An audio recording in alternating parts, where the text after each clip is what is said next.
Sports provided an outlet for his energy and gave him a sense of structure. Still, he wasn't the overly competitive type. He liked to win, but he wasn't driven by ego. Wrestling at this point wasn't part of the picture. He admired stars like Bret Hart and Mr. Perfect, but it never felt like something he would do.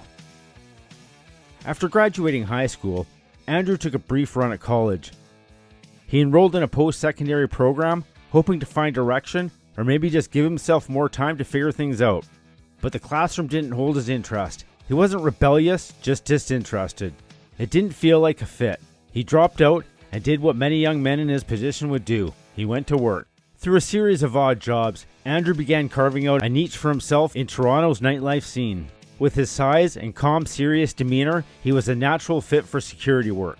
He began bouncing at clubs and events, working the doors at various venues across the GTA. Though the environment was often chaotic, filled with intoxicated patrons, loud music and late nights, Andrew didn't get caught up in the scene. He was professional, focused, and quietly building a reputation as someone you could count on. While either working security or grabbing a meal, reports differ. Andrew found himself inside Planet Hollywood, a celebrity-themed restaurant that exploded in popularity during the 90s. It was a place where memorabilia lined the walls and stars frequently stopped by when in town. On this particular night, one of Canada's biggest stars happened to be there, Bret the Hitman Hart. Bret Hart, then a top WWF superstar and a Canadian wrestling icon, immediately noticed the massive young man across the room.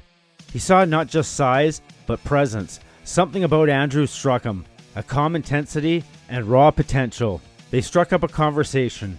Andrew wasn't a wrestling hopeful. He wasn't training or chasing a dream. He was just working, living, and staying out of trouble. But Bret Hart saw something more.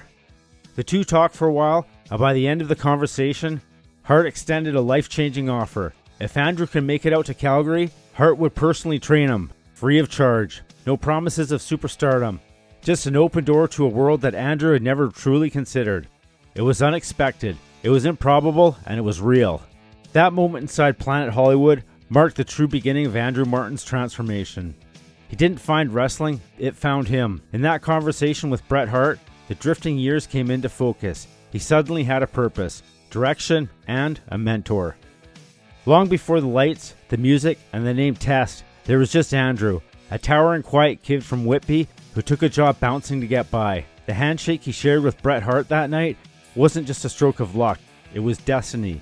It was a first step in a journey that would take him from the streets of Toronto to arenas around the world.